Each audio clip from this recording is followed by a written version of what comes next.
The prototype is not stealing toy parts because he is messy or wild. He is doing it on purpose. And once you notice who he takes, when he takes them, and what kind of pieces he seems to keep, the whole story changes.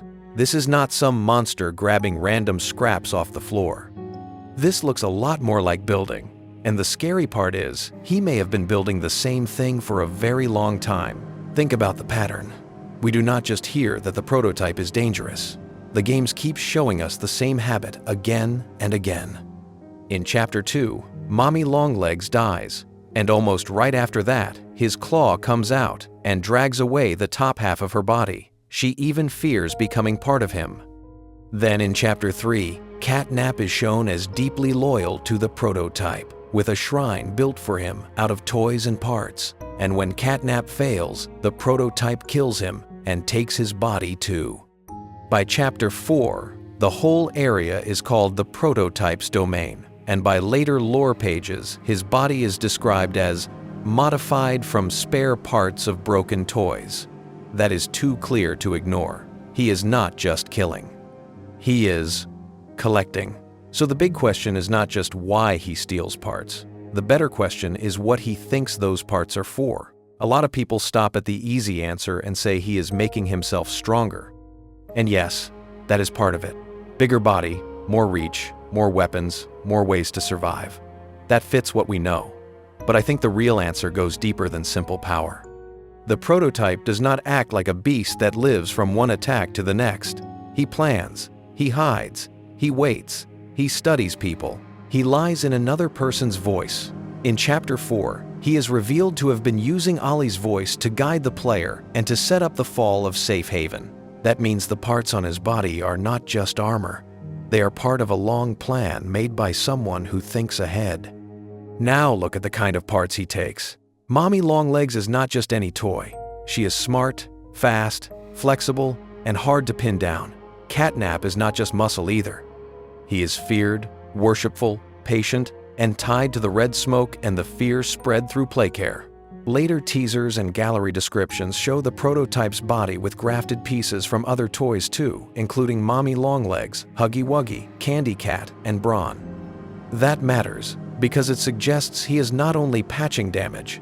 He may be choosing parts that give him shape, reach, size, movement, and maybe even symbols. Every big toy he takes sends the same message to the rest of the factory. You do not get to die and escape me. You stay with me. And that is where this gets darker. What if the prototype is not just rebuilding a body, but making a body that can hold an entire system together? In Chapter 4, Poppy says the sleeping orphans are still alive in the labs under the prototype's watch. Safe Haven is destroyed after he manipulates the player's actions and draws Doey away. The official store pages for Chapters 4 and 5 also frame the Deeper Factory as the prototype's domain and stomping grounds. That makes him sound less like a roaming killer and more like a ruler protecting a center of power. If that is true, then stealing toy parts is not only about survival, it is about becoming the final shape of the factory itself. Not one toy, not one experiment, the whole nightmare in one body. There is another clue people miss, because it flashes by so fast. Around the prototype, the language is never normal.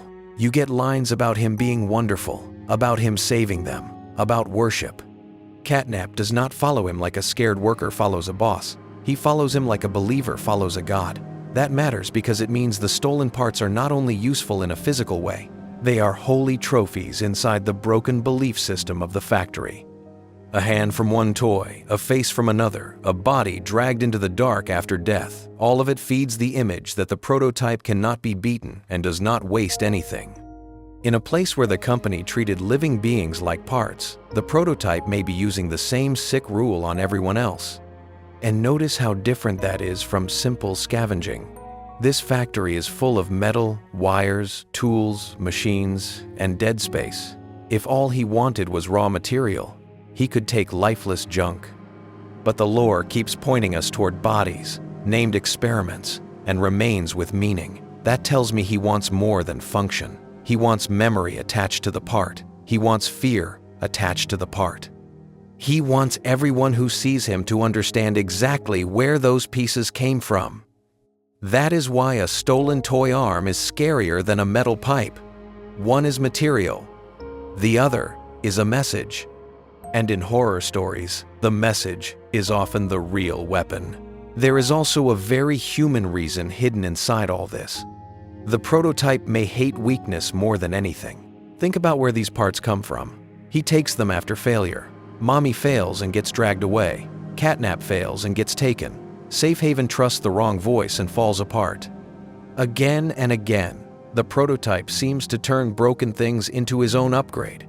That means every dead toy becomes proof of his rule. He does not leave their bodies behind as a memory. He folds them into himself. In a twisted way, it is almost like he is saying that no one in this place matters on their own. They only matter once they become useful to him. That is cruel, but it also fits the way he talks and the way he controls others. But there is one more twist that makes this theory stronger. The prototype does not only collect bodies, he collects roles.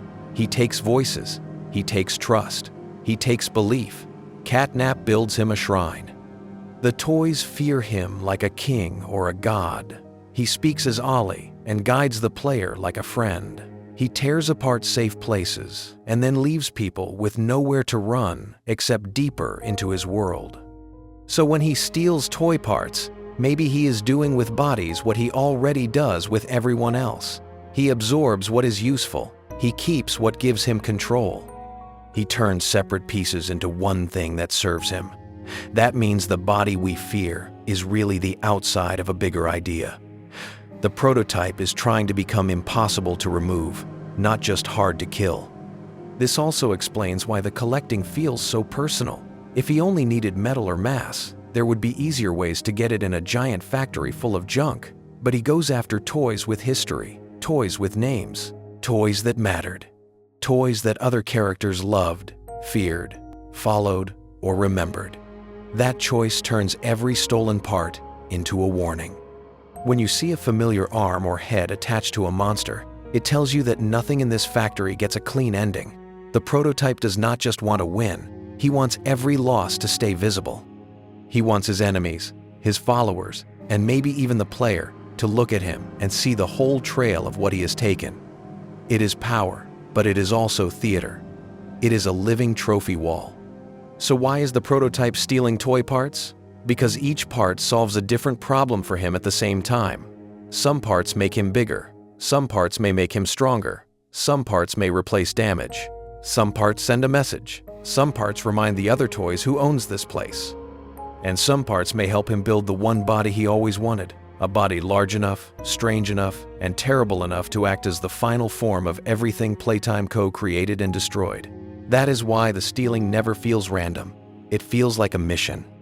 It feels like he is turning the whole factory into himself, piece by piece, death by death, until there is nothing left in the dark except the prototype and all the broken things he refused to let go.